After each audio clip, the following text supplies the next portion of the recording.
a seguir nesse vídeo.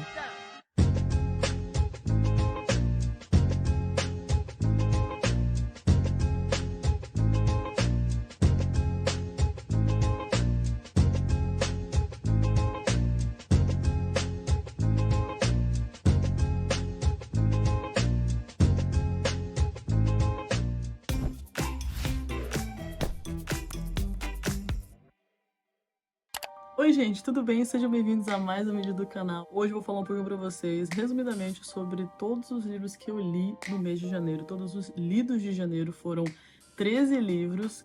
Neste momento estou terminando o 13º, porque hoje é dia 31 de janeiro. Janeiro foi o mês que eu consegui ler bastante, ainda mais comparado ao ano passado, que eu li só 17 livros. E foi o ano que eu senti que eu fiquei bem desfocada, bem desconcentrada. Depois, já no final do ano, eu percebi que muito do meu tempo estava sendo sugado pelas redes sociais. Então eu decidi excluir meu Instagram e meu TikTok, e desde então eu sinto muito alívio e eu me sinto muito tranquila, muito mais focada, muito mais criativa, muito mais disposta a ler, principalmente. Então todo o tempo que eu tenho agora livre, esperando alguma coisa, quando eu viajo no restaurante, eu tô com meu livrinho e eu pego o livro pra ler, e eu sinto que assim eu consegui ler bastante, consegui aproveitar muito esses intervalos, eu consegui assim adiantar bastante minhas leituras. Mas tem uma estratégia que eu fiz esse mês que eu sinto que também foi o que me ajudou muito, que eu foquei em ler apenas livros fininhos, ou seja, livros de até no máximo 200 páginas, livros que eu conseguiria ler mais rápido. E eu coloquei essa meta justamente para ver se eu conseguia ler mais livros, se eu conseguia aproveitar o mês de janeiro, que é o mês de férias, o mês geralmente que a gente tá mais tranquilo, para adiantar bastante e para tentar ler o máximo que eu conseguisse. Então, esse mês eu consegui ler 13 livros e eu fiquei muito feliz, também senti que isso me ajudou muito a aumentar o meu ritmo de leitura. Eu tô lendo mais rápido porque eu tô aquecida. Eu também quis fazer isso no mês de janeiro porque em fevereiro eu tô com a meta de ler apenas Os Miseráveis, o grande calhamaço,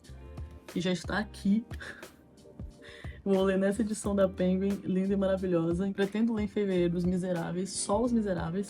Então por isso também eu quis, em janeiro, ler o máximo de livros possíveis pra não ficar com aquela sensação em fevereiro de que eu tô perdendo tempo, poderia estar lendo mais. E eu vou me desafiar em fevereiro a ler só Os Miseráveis, pra conseguir adiantar ele o máximo, pelo menos tentar completar o primeiro tomo. Mas antes de começar a falar dos livros, vamos fazer um breve tour aqui pelo Diário de Leituras de janeiro. Só em janeiro, olha quantos livros entraram aqui na pilha dos destaques do ano. 8 livros. Dos 13 que eu li, eu coloquei aqui na pilha de destaques, que é uma pilha de livros que se destacaram por motivos bons, ruins, seja lá o que for, eles simplesmente se destacaram, foram livros que me chamaram a atenção por algum motivo. Olha isso, que coisa linda, li todos os dias em janeiro, consegui me concentrar, consegui focar e tô muito feliz. Em janeiro também, olha ali, nas páginas lidas do mês, eu li 1.736 páginas. Aqui eu tinha colocado no máximo 1.500, mas ultrapassei. Aqui na colmeia de metas de leituras do ano, que eu coloquei 30 livros, já pegou boa parte, né? 13 livros. Eu fiquei feliz de já ter conseguido ler bastante no mês de janeiro. Eu fiz isso de propósito para dar uma boa adiantada, né? Pra eu aproveitar o mês que eu ia estar mais tranquila de férias, para adiantar o máximo de leituras que eu conseguisse, para que eu consiga esse ano bater minha meta, ou até passar, né, da minha meta. Aqui nos 6 livros para 2026, eu marquei 2 esse mês, Uma Aprendizagem, o Livro dos Prazeres e O Estrangeiro. Vou priorizar e colocar essas leituras aqui nos próximos meses para eu conseguir também concluir essa meta aqui, que eu nunca consigo, mas esse ano eu vou conseguir. Aqui em minha estante, olha que loucura, eu tinha colocado só até aqui de livros, eu tive que desenhar muito mais, tive que desenhar até em cima porque não coube mais os lados, mas deu e ficou até interessante. Aqui no bingo literário, já preenchi aqui todos esses, só falta 3 pra preencher aqui. Aqui no meu calendário, olha que coisa maravilhosa, ficou bem preenchidinho. Eu amo quando fica assim, bem poluída a imagem, todos os dias praticamente anotando alguma coisa, e ficou bem preenchido como eu queria. Aqui na planilha lidos também ficou bem preenchidinho, né, quase até a metade. Em Books Around Brazil, li em apenas 3 estados, e aqui no Mapa Mundi até que foram muitos países diferentes, né, ficou bem espalhado, gostei muito. Aqui em clássicos, Miseráveis eu coloquei, mas eu não comecei a ler, então foram 4 clássicos em janeiro. Aqui no Tetris, até que preenchi bastante. Ainda falta colocar uns aqui que eu meio que parei. Eu nem lembro em qual livro eu parei. Foi algum livro aqui do conto e novela. Depois eu vou ver direitinho pra colocar o resto. Mas já deu uma boa preenchida aqui também. Aqui eu vou imprimir as capinhas e colocar. Aqui nessa página eu decidi finalmente o que eu quero fazer, que é anotar as páginas que eu li no dia. E eu amei, porque aí fica super organizadinho e eu tenho uma noção exata de quantas páginas por dia eu tô lendo. Aqui, nessa estante lidos, olha que da hora, ficou super preenchidinho. Eu espalhei assim de propósito, porque eu quero que fique bem colorido. E olha isso, eu amei. E aqui em meu diário, eu coloquei as capinhas dos livros e, nossa, como fica lindo assim com as capas. Eu coloquei todas as capas aqui, olha que legal, tudo preenchidinho. Isso aqui também, em todos os dias eu li mais de 20 páginas. Eu coloco as páginas aqui. Essas cores eu coloquei aleatório, elas não tem nada a ver com os livros. E aqui eu tive que colocar aqui também, porque não coube, e ainda cheguei a colocar aqui. Mas aí aqui é só pra ter uma ideia em que dias do mês eu li aqueles livros, e aí pra ver aqui quantas páginas por dia eu ia lendo, e eu também escrevi quando eu terminei o livro, eu escrevi aqui o dia que eu terminei. Aqui o resto dos livros, ainda falta imprimir Caim, que foi o último que eu terminei há pouco tempo atrás. Esse foi então o tour aí no Diário de Janeiro. Então vamos lá, sem mais delongas. Esses dois aqui, eu vim de 2025 lendo eles. Eu comecei a ler no final de 2025, se não me engano, depois do Natal. E aí, na primeira semana, eu terminei esse aqui, que ele é bem fininho, Canção para Ninar Menino Grande, da Conceição Evaristo. Eu comecei o ano com esse livro aqui, eu gostei demais. Primeiro porque é uma autora negra, segundo porque é um livro brasileiro, é contemporâneo, é uma escritora mulher, então eu queria começar nessa energia, nessa vibe, para já começar o ano com o tipo de livro que eu quero priorizar. Terminei esse livro aqui e que livro incrível, muito bom, muito, muito bom. Se você ainda não leu, por favor, leia. Se você é mulher, leitura obrigatória. Se você é uma mulher negra, por favor, leia. Ele não é focado apenas em mulheres negras, mas ele dá grande ênfase, só que fala de mulheres em geral. Acompanha a jornada do menino grande aqui, que é o Rio Jasmine.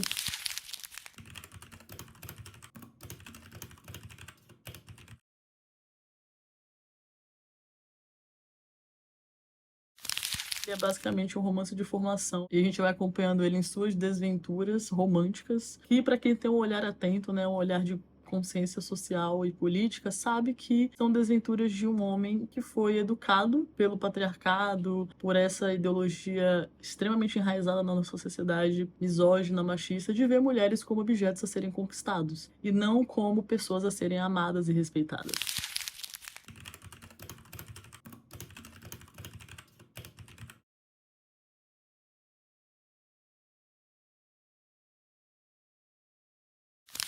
Ele, um homem negro, então ela traz também essa reflexão de que os homens negros não estão isentos de serem misóginos, de serem machistas, que não é porque eles são oprimidos de certa forma que eles não podem ser opressores de uma outra forma. E em como que mulheres, e principalmente mulheres negras, estão nessa base, na base dessa pirâmide, num lugar extremamente vulnerável socialmente, né, desprotegidas, e num lugar em que elas sofrem uma objetificação, às vezes ainda maior, ainda mais violenta.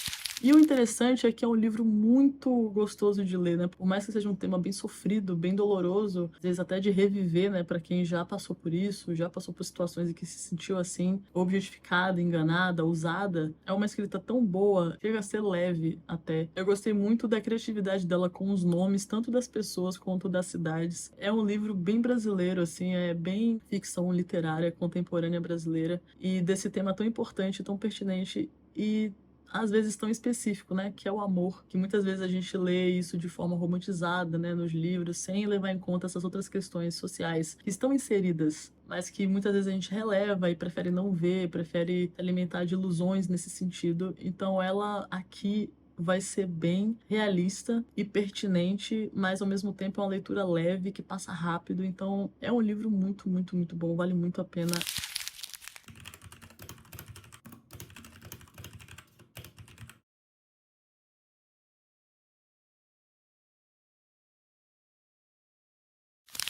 é fininho, mas carrega um peso de muita importância social. Não é superficial, ela consegue falar de muita coisa ao mesmo tempo aqui. Então, eu achei o livro, assim, excelente. Dei 5 estrelas pra ele. E recomendo demais.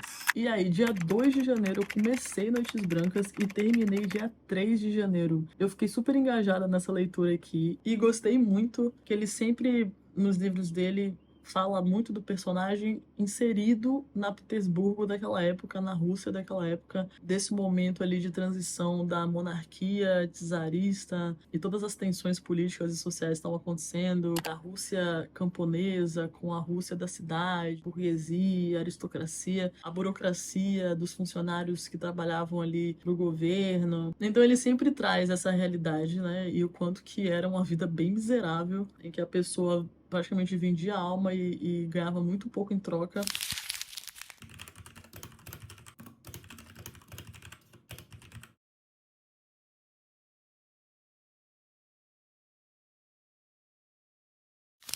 Falavam muito desse livro aqui, eu sempre ouvi falarem muito, eu sempre percebi que era uma questão assim, ou a pessoa amava ou a pessoa odiava. Eu não via muito meio termo. Eu não achei nada meloso, eu não achei nada romântico. Eu não sei por que as pessoas falam que esse livro é romântico, eu achei bem engraçado, achei bem cômico, bem satírico, do jeito que o Dostoiévski geralmente escreve. Eu acho ele sempre muito engraçado, a escrita dele, uma escrita muito popular. Então, de repente, se você tem medo de ler Dostoiévski porque você acha que vai ser uma escrita muito densa, muito difícil, não tenha, é super simples, super fácil de ler, é super tranquila. Eu marquei bastante, ó. Tem um Rá aqui. Eu achei ele bem irônico.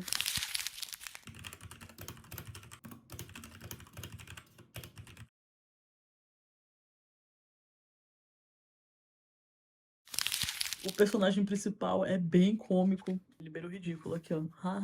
Beira uma sátira mesmo. Achei ela também, a personagem principal, bem satírica. E aquela crítica social. Vai basicamente falar sobre um cara sonhador que era muito afoito, muito afobado, justamente porque ele vivia solitário. Então, é sobre duas almas solitárias, ele vai brincar com essa questão da solidão e o quanto que isso alimenta a imaginação e o quanto que isso faz as pessoas muitas vezes exagerarem sobre o que elas realmente sentem por falta de experiência em ter relações sociais que te façam descobrir o que é que significam as coisas que a gente sente, né? Muitas vezes você se confunde e fica vulnerável a achar que você sente algo às vezes muito mais intenso do que realmente é.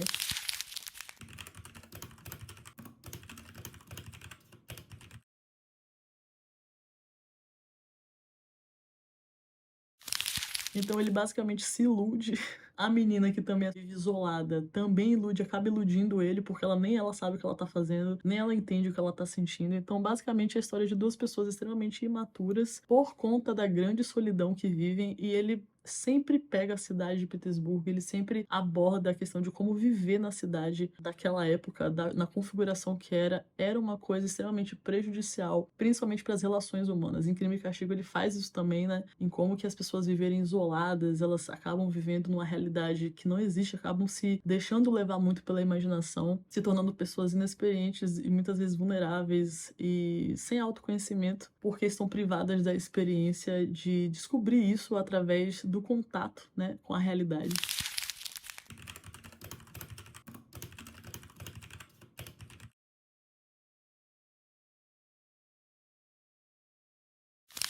Então, eu achei uma reflexão extremamente interessante aqui. Não tem nada de romântico, absolutamente nada de romântico. Um livro muito bom, muito rápido, escrita muito boa, a leitura fluiu super bem. Achei engraçado, achei leve e a crítica social muito interessante. Adorei. Dei 5 estrelas pra ele. Aí, em seguida, eu terminei esse aqui que eu já tinha começado em 2025, no final do ano. Feminismo para Todo Mundo, da Bell Hooks. Eu amei esse livro, cara. Que livro bom. Tipo assim, é aquela coisa da escrita da Bell Hooks que ela escreve de um jeito muito tranquilo. Mas, diferente dos outros livros que eu li dela até agora, eu achei essa escrita aqui um pouco mais ousada e direta. Eu achei ela um pouco mais agressiva aqui e eu gostei mais por causa disso. Eu acho que nos outros livros ela às vezes escreve com muito tato, muito cuidado demais. E eu achei que aquela foi um pouco mais incisiva, mas também nada muito além não do que geralmente a escrita dela é. Porque ela tinha 19 anos quando escreveu isso aqui, eu acho que ficou evidente que é uma pessoa mais ousada, que não pensa tanto em como isso vai chegar no outro, sabe? Eu sinto que a Bell Hooks, às vezes, ela é pedagógica demais. Escrever com compaixão, escrever pensando em como vai chegar no outro, em como a pessoa vai receber. Mas eu acho que quando a pessoa exagera nesse tato, a escrita tende a ficar um pouquinho beirando o artificial, porque a pessoa parece que tá mais preocupada em escrever de um jeito que seja mais digerível para todo mundo do que tenha personalidade. Mas assim, isso não atrapalha para mim em nada a experiência de ler Bell Hooks, eu acho que é ótimo da mesma forma, e eu aprecio esse cuidado dela, sabe? Lendo Bell Hooks, eu sinto que eu tô escutando uma vozinha falando de um jeitinho fofo, passando a mão na sua cabeça e falando, olha, é assim. Me surpreendeu isso, eu achei ela mais ousada aqui, achei ela mais incisiva, mais intensa, e eu gostei demais disso. Mas não só isso, ela fala sobre vários temas aqui. Eu já percebi que, assim, leitura feminista é uma das minhas favoritas, porque pra mim são as pessoas que estão mais conscientes da realidade. Eu acho que de todas as ideologias, o feminismo é o mais consciente, porque na base de todas as opressões, a opressão contra mulheres, digamos que foi a primeira grande opressão, né? E a opressão que abarca o maior número de pessoas, porque seria metade da população. E é mais da metade, né? Porque tem mais mulher do que homem no mundo. Mas enfim, o feminismo também não abarca só mulheres, né? Hoje já é uma luta muito mais ampla.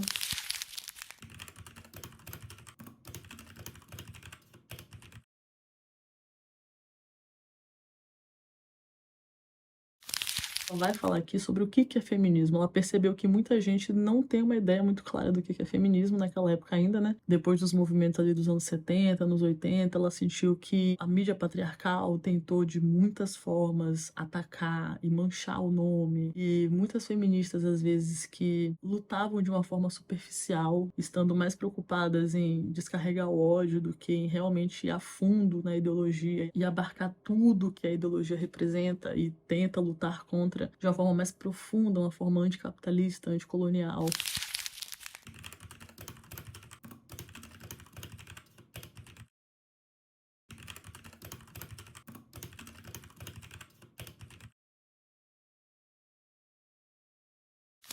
Então, ela vai falar muito sobre, tipo, o que é o feminismo, né? E aí ela define como a luta contra o sexismo. Ela vai criticar também sobre como que a teoria feminista se distanciou das pessoas reais e ficou muito na academia. Então ela vai trazer essa questão de não podemos esvaziar a pauta e fazer com que ela se transforme apenas em uma pauta identitária, sem a aplicação na vida real, né? Quem são essas mulheres que a gente precisa alcançar? Não estão só na academia, não são só mulheres de academia, de faculdade, são mulheres também que às vezes precisam trabalhar, às vezes trabalhar para elas não é o melhor, é uma coisa muito mais complexa e muitas vezes é esvaziado por pessoas que não vivem essa realidade, estão distantes dessa realidade dessas mulheres e acabam tomando a pauta para si, como se excluindo essas pessoas, né? E aí isso causa uma grande confusão e um distanciamento da realidade que é extremamente prejudicial, porque qualquer ideologia que se distancie da realidade começa a perder a força e começa a não fazer mais sentido. E as pessoas começam também a não se identificar e abandonar aquilo, né? Não ver aquilo como algo bom para elas.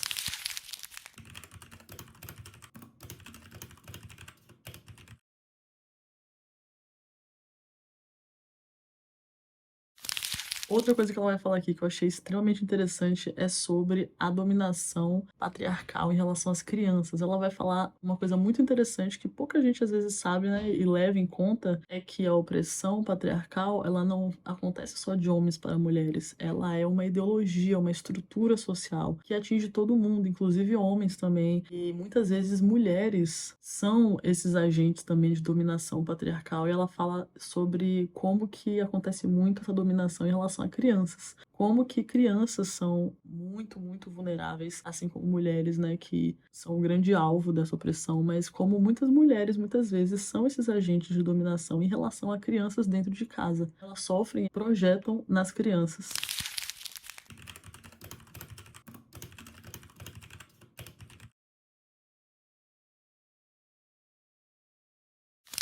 Eu achei muito interessante essa reflexão dela, porque eu acho que pouca gente fala sobre isso, sobre como que crianças dentro de lares patriarcais sofrem, principalmente na mão de mães patriarcais, de mães misóginas, e estendem essa opressão para essas crianças, né? Que estão sob domínio geralmente delas em casa.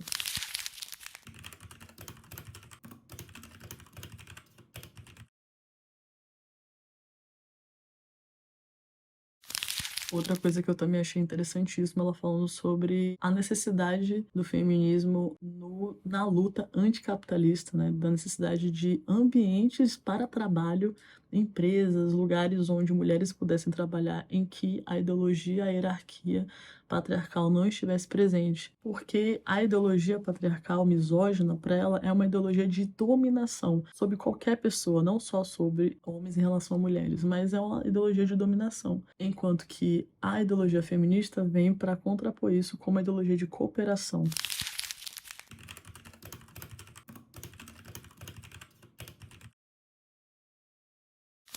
Porque ela vai defender, né, que a teoria feminista ela não é uma ideologia de mulheres contra homens, é uma ideologia de todos contra a dominação, contra a ideologia de opressão, contra a ideologia de hierarquia, contra a ideologia colonialista, contra a ideologia sexista de que existe alguém acima de alguém.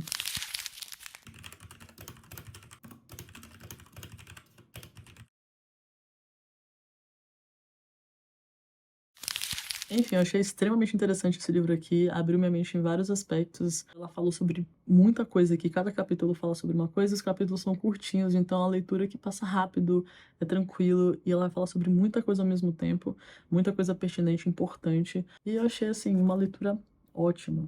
Ótima, que eu acho que todo mundo deveria ler, principalmente pessoas interessadas no assunto, que querem começar a aprender mais sobre como lutar contra ideologias de opressão. E aí, quando eu estava em viagem, eu comecei a ler esse livro aqui da Clarice, Uma Aprendizagem ou O Livro dos Prazeres. Assim, segundo o livro da Clarice que eu leio, eu li primeiro Água Viva e admito que foi uma loucura. Eu fiquei me sentindo perdida, assim, meu Deus, onde eu estou? O que é isso? Não recomendo que ninguém comece com aquele livro, porque eu não sei qual é a impressão. Até fiquei pensando, meu Deus, será que eu sou o tipo de pessoa que consegue entender Clarice? Eu não acho que ninguém vai realmente entender Clarice, porque, né, no final das contas, só quem se entende mesmo é a gente. Só a gente tá na nossa cabeça. E Água Viva é um fluxo de consciência muito louco, muito livre mesmo. Já tinham me falado que talvez eu ia gostar mais desse livro aqui. Já tinham me preparado para isso. E eu gostei. Esse é um livro otimista da Clarice, comparado a outros, porque o final é bom, o final é feliz. A personagem principal consegue se encontrar, consegue se entender, consegue atravessar aquele momento de angústia,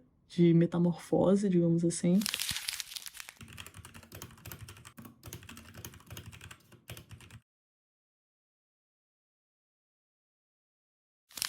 O que é interessante em Clarice é que você lê Clarice e você fica extremamente inspirado para ter os pensamentos mais criativos, loucos, viajados possíveis, porque ela é muito livre na forma como ela escreve, na forma como ela se expressa, muito autêntica, muito honesta, verdadeira. Então, realmente, o fato dela viajar tanto filosoficamente faz com que a gente fique com vontade também de ficar devaneando, de ficar pensando. E é muito interessante porque depois que eu li, eu ficava refletindo, pensando, e minha mente parece que se sentia autorizada a viajar ainda mais na maionese. E eu tive alguns insights bem legais, algumas reflexões bem interessantes por causa desse livro.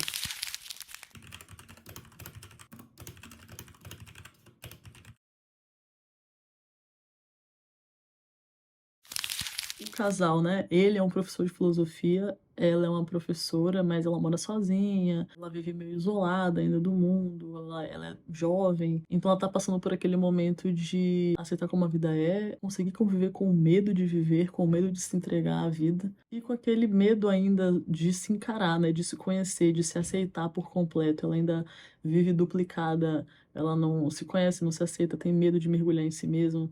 Ela até usa alguns momentos sobre o mar aqui, a vontade dela de mergulhar e tudo mais, algumas metáforas assim.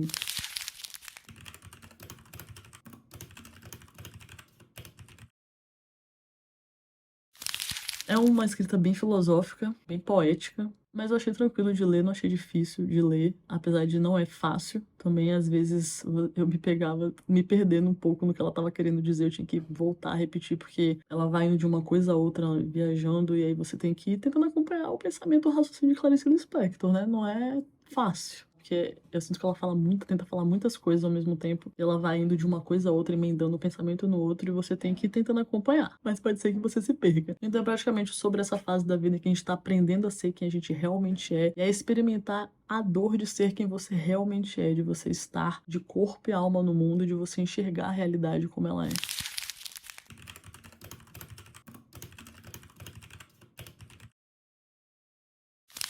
e que a gente aprende a conviver com essa dor de criatura mortal, pessoa que morre. É difícil, mas todo mundo chega um momento em que se dá conta disso. E é preciso escolher viver com consciência, né? Ou viver a vida toda como se você estivesse na pele de outra pessoa e não na sua própria pele. O que, querendo ou não, também é uma grande dor.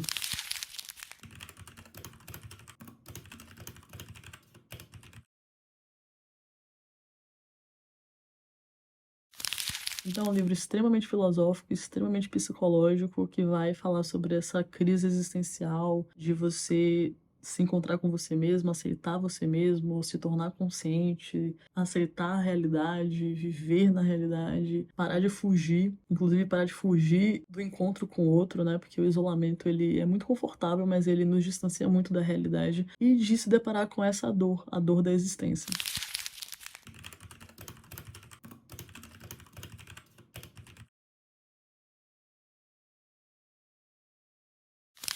Então, para amante de psicologia e filosofia, é um prato cheio. Para quem tá afim de ter reflexões profundas e entrar em contato com uma mente, uma forma de pensar muito autêntica, realista e bela, poética.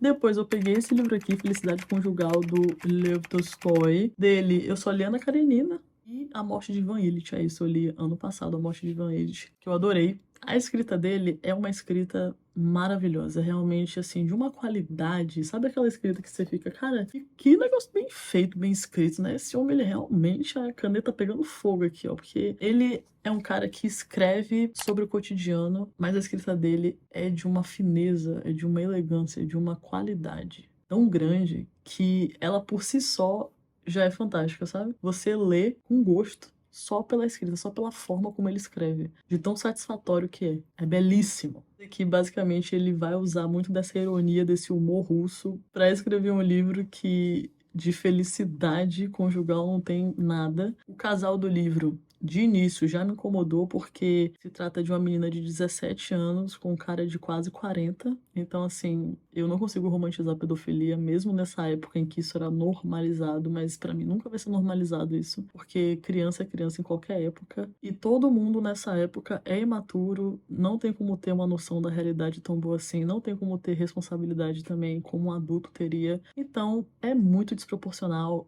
e é muito incômodo pra mim. Eu comecei entortando minha boca por esse livro aqui e lendo meio que a contragosto por causa disso, mas em nenhum momento ele romantizou isso. Muito pelo contrário, eu senti que ele destacou o quanto que isso era uma grande desvantagem para o casal e o quanto que isso atrapalhava eles de conseguirem se conectar, de conseguirem se entender.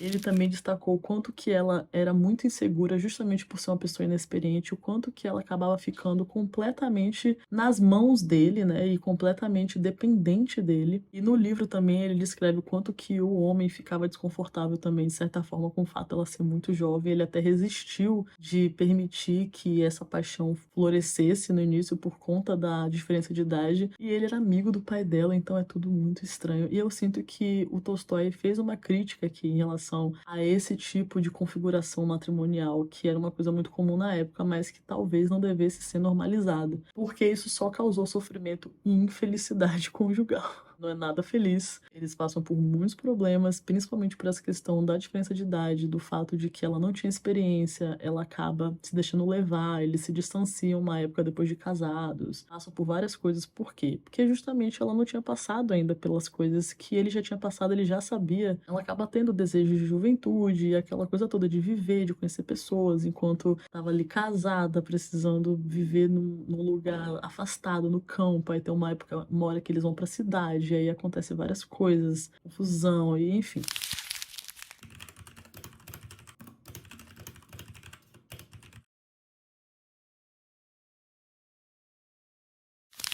No final das contas, eles têm que muito se contentar com essa fatalidade, né? Porque naquela época, né, as pessoas, a vida das pessoas se resumia em casar e ter filhos, e mulheres, principalmente, se não fizessem isso, ficavam desprotegidas, ficavam vulneráveis. O interessante do Tolstói, e eu amo esse tipo de romance, é uma prosa sobre o cotidiano, sobre uma coisa extremamente normal não tem nada demais, não tem altos e baixos, não tem clímax, tipo assim, tem um pequeno clímax no final, mas nada demais também, não é um livro que te tira muitas emoções, é mais um livro sobre um cotidiano, um recorte ali daquela realidade. E eu amo livros assim, ainda mais quando são super bem escritos. E o Tolstói é muito esse cara que gosta de escrever sobre o cotidiano, sobre a rotina familiar, principalmente, né? Ele é muito sociólogo como escritor. Ele gosta muito de falar sobre o cotidiano, sobre a rotina, sobre as relações sociais. Eu acho extremamente interessante porque, diferente do Dostoiévski, que é mais psicológico e filosófico, ele tem um apelo mais sociológico, mais antropológico, digamos assim, porque ele foca bastante nessas questões de sociedade, relações sociais. Ele é tipo uma Jane Austen da Rússia.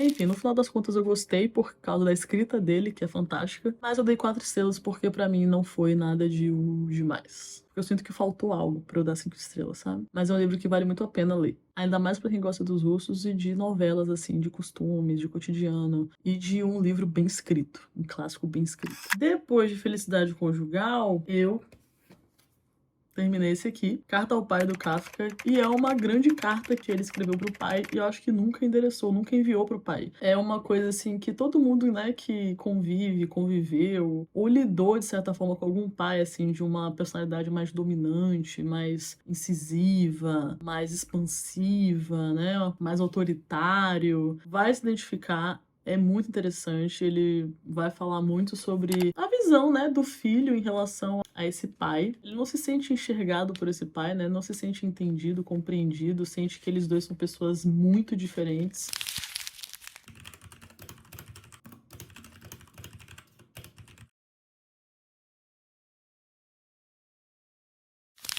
E o interessante é que ele fala, né, que por mais que o pai dele seja um bom pai, digamos assim, aparentemente um bom pai que deu tudo o que ele precisava, né, apoiou nessas questões de estudos e de sempre garantir que ele tivesse tudo o que ele precisasse de necessidades, assim, né, fisiológicas, etc. Mas em relação a oferecer um apoio emocional, uma pessoa em que ele pudesse confiar, que ele conseguisse conversar, que conseguisse compreender ele num nível mais sensível, né, num nível mais pessoal, ele já não encontrou isso.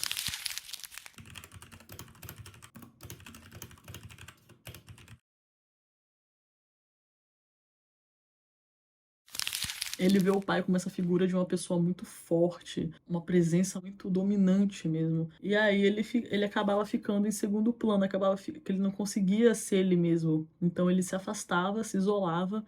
E aí ele fala até que o pai acusava ele de ser ingrato, de não amá-lo, de ser um filho distante. Só que ele justifica essa distância como sendo justamente porque o pai não dava espaço para ele ser quem ele era, para coexistir com ele, né? O pai, na visão dele, era essa pessoa que se colocava e exigia ser aceito e exigia que fizessem o que ele quisesse. Essa personalidade autoritária dominante, enquanto que ele não tinha espaço para ser, enquanto ele estivesse no mesmo ambiente que o próprio pai, né?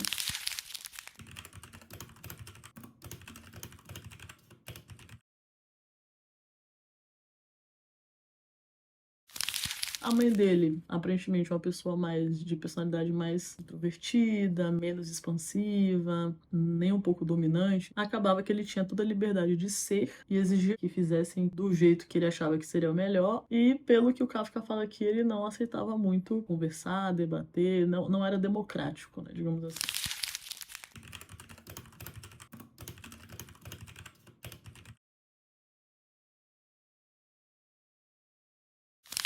Era um homem colérico, um homem de personalidade forte, de opinião forte, fazia muitas comparações, exigia de Kafka que ele fosse uma pessoa que ele não era. Ele até comenta que uma irmã dele, que saiu mais o pai, então eles tinham uma relação um pouco mais próxima, o pai parecia gostar mais dela, ele se sentia como uma expectativa de filho que ele nunca poderia alcançar, que ele nunca seria o suficiente, ele nunca seria o filho que o pai queria que ele fosse.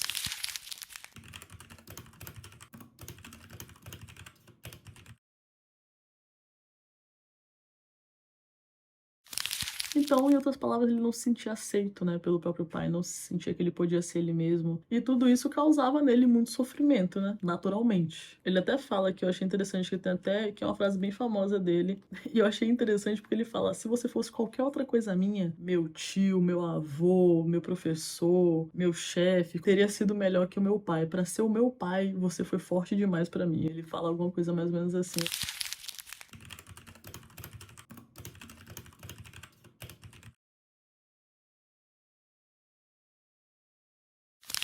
Enfim, muito interessante. Foi ótimo ler esse livro, vale muito a pena.